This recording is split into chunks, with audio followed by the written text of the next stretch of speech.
গণভোটে অংশ নিয়ে হ্যাঁতে সিল দিন বলছেন প্রধান উপদেষ্টা। এদিকে হত্যার হুমকি, আমির হামজার সব ওয়াজ মাহফিল স্থগিত। বিএনপির চাপে নির্বাচন কমিশন পক্ষপাতদুষ্ট অবস্থান নিচ্ছে বলছেন নাহিদ ইসলাম। এবং সর্বশেষ জানাবো, মোটরসাইকেল থেকে ছিটকে পড়ে ট্রাক চাপায় প্রাণ গেল মা মেয়ের।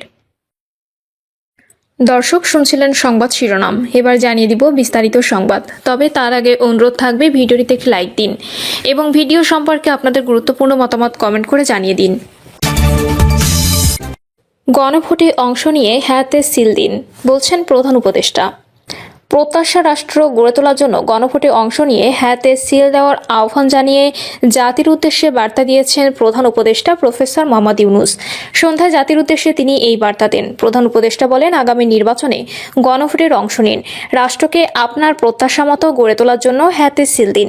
নতুন বাংলাদেশ গড়ার চাবি এখন আপনার হাতে উল্লেখ করে দেশবাসীর উদ্দেশ্যে প্রফেসর ইউনূস বলেন, হ্যাঁতে সিল দিলে নতুন বাংলাদেশ গড়ার দরজা খুলে যাবে। হ্যাঁতে আপনি নিজে সিল দিন, আপনার পরিচিত সবাইকে সিল দিতে উদ্বুদ্ধ করুন এবং তাদের ভোট কেন্দ্রে নিয়ে আসুন। দেশ পাল্টে দিন। তিনি বলেন, গণভোটে অংশ নিন, আপনার সম্মতি দিন। প্রধান উপদেষ্টা বলেন, আগামী 12 ফেব্রুয়ারি জাতীয় সংসদ নির্বাচনের দিনই এই গণভোট অনুষ্ঠিত হবে। গণভোটে হ্যাঁ ভোট দিলে বৈষম্য, শোষণ ও নিপীড়ন থেকে মুক্ত হবে বাংলাদেশ। বার্তায় তিনি হ্যাঁ ভোটের অর্থ ও তাৎপর্য ব্যাখ্যা করেন। তিনি বলেন, এর মাধ্যমে তত্ত্বাবধায়ক সরকার ও নির্বাচন কমিশন গঠনে সরকার ও বিরোধী দল একসঙ্গে কাজ করবে। সরকার ইচ্ছেমতো সংবিধান পরিবর্তন করতে পারবে না। গুরুত্বপূর্ণ সাংবিধানিক পরিবর্তনের জন্য জনগণের সম্মতি নিতে হবে। হত্যার হুমকি, আমির হামজার সব ওয়াজ মাহফিল স্থগিত। হত্যার হুমকির পর নিরাপত্তার কারণে সারা দেশে নিজের ওয়াজ ও তফসির মাহফিল স্থগিত ঘোষণা করেছে কুষ্টিয়া 3 আসনে জামায়াত মনোনীত প্রার্থী মুফতি আমির হামজা। গতকাল রাতে যোগাযোগ মাধ্যমে এক পোস্টে এই তথ্য জানান তিনি। পোস্টে আমির হামজা জানান, আজ দেশের বিভিন্ন এলাকায় তার পুনর্নির্ধারিত সব ওয়াজ ও তফসির মাহফিলের শিডিউল স্থগিত থাকবে। এমন সিদ্ধান্তের জন্য আয়োজক কমিটির কাছে তিনি দুঃখ প্রকাশ করেন। আমির হামজা লেখেন, প্রিয় দেশবাসী, আসসালামু আলাইকুম। আমি অত্যন্ত দুঃখের সঙ্গে জানাচ্ছি যে নিরাপত্তা সংকট ও সার্বিক পরিস্থিতি বিবেচনায় দেশের বিভিন্ন প্রান্তে আমার ওয়াজ মাহফিলের সকল শিডিউল আজ থেকে স্থগিত ঘোষণা করেছি। এমন কঠিন সিদ্ধান্তের জন্য আমার তফসিল মাহফিলের শিডিউল নেওয়া আয়োজক কমিটির কাছে ক্ষমা চাচ্ছি। আপনাদের দোয়ায় শামিল রাখবেন। গতকাল সামাজিক যোগাযোগ মাধ্যমে দেওয়া আরও এক পোস্টে প্রাণনাশের হুমকির কথা জানান মুফতি আমির হামজা। তিনি জানান, গত শনিবার থেকে বিভিন্ন মাধ্যমে তাকে হত্যার হুমকি দেওয়া হয়েছে। পোস্টে আমির হামজা আকুতি জানিয়ে লেখেন, আপনাদের কাছে অনুরোধ রইল, আমার অনুপস্থিতিতে কুষ্টিয়াতে যেন ইনসাফ কায়েমের লড়াই আমরা শুরু করেছি সেটা প্রতিষ্ঠিত করবেন এবং আমার 3 শিশুকন্যা সন্তানকে একটু দেখে রাখেন। আমির হামজা। এর আগে মুফতি আমির হামজার পুরনো একটি বক্তব্যের ভিডিও সামাজিক যোগাযোগ মাধ্যমে ভাইরাল হয়। ওই ভিডিওতে তাকে প্রয়াত সাবেক প্রধানমন্ত্রী খালেদা জিয়ার ছোট ছেলে আরাফাত রহমান কোকোর নাম নিয়ে মন্তব্য করতে শোনা যায়। এ নিয়ে সামাজিক যোগাযোগ মাধ্যমে ব্যাখ্যাও দেন তিনি।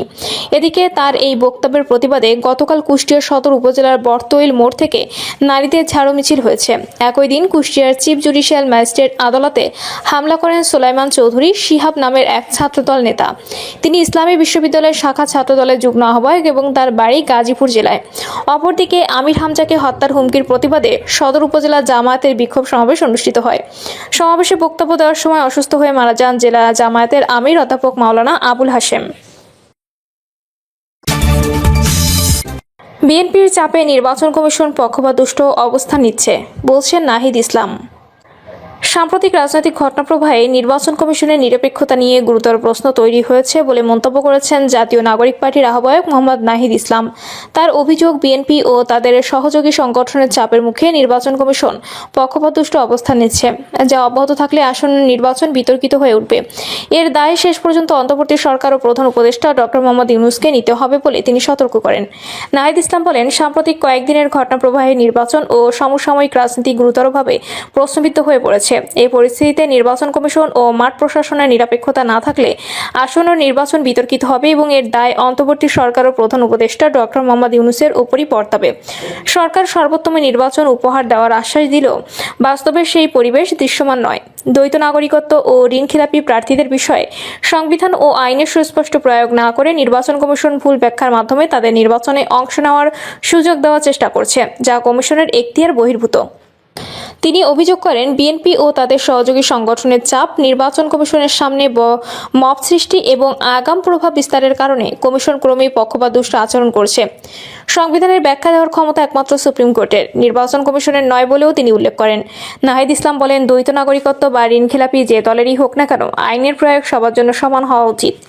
ঋণ পরিশোধ না করেও খেলাপিতে নির্বাচনের সুযোগ দেওয়া নির্বাচন কমিশনের নিরপেক্ষতাকে প্রশ্নবিদ্ধ করেছে। এসব বিষয়ে এনসিপি পুনরায় নির্বাচন কমিশনের কাছে যাবে এবং প্রয়োজনে আদালতের দ্বারস্থ হবে বলেও জানান তিনি। গণভোটের পক্ষে প্রচারণাকে নাগরিক ও রাজনৈতিক অধিকার উল্লেখ করে তিনি বলেন, সেখানে কোনো দলীয় প্রতীক নেই, তবু নির্বাচন কমিশন তা বাধাগ্রস্ত করছে। অন্যদিকে দেশের বিভিন্ন স্থানে বেআইনিভাবে পোস্টার, ফেস্টুন, শোকসভা ও ত্রাণ বিতরণের মাধ্যমে নির্বাচনী প্রচারণা চললেও কমিশন তা উপেক্ষা করছে। তিনি আরও বলেন, নির্বাচন কমিশনের সামনে চাপ সৃষ্টি করতে রায় পাওয়া যায় এমন বার্তা গেলে তা গণতন্ত্রের জন্য ভয়ঙ্কর হবে। এ সময় অতীতে পক্ষপাতদুষ্ট নির্বাচন কমিশনের পরিণতির কথাও স্মরণ করিয়ে দেন তিনি। বিএনপির আচরণকে দায়িত্বজ্ঞানহীন উল্লেখ করে নাহিদ ইসলাম বলেন, নির্বাচন কমিশন ও প্রশাসনের উপর চাপ প্রয়োগ করে নির্বাচনী পরিবেশ একতরফা করার চেষ্টা জনগণের মধ্যে গভীর প্রশ্ন তৈরি করছে। তরুণ সমাজ কোনো পক্ষপাতদুষ্ট নির্বাচন মেনে নেবে না বলেও তিনি সতর্ক করেন।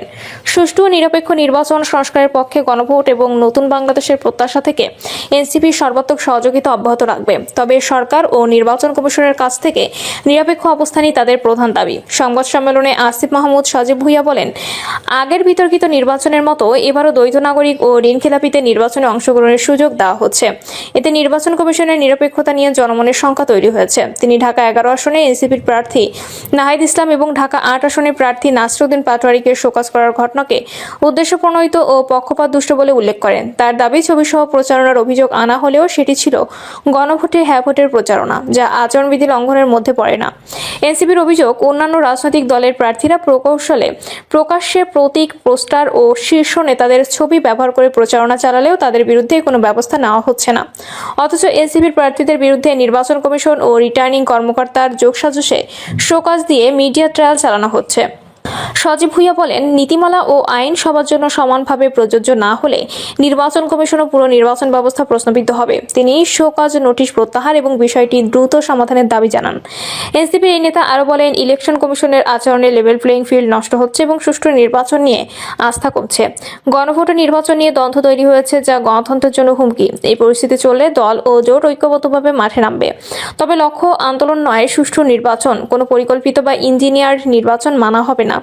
2008-এর মতো নির্বাচন নয়, 91-এর মতো গ্রহণযোগ্য নির্বাচন হতে হবে। প্রিয় দর্শক, এই ছিল এখনকার সর্বশেষ সংবাদ। আপডেট সব সংবাদ পেতে চ্যানেলটি সাবস্ক্রাইব করে বেল আইকনটি ক্লিক করে রাখুন।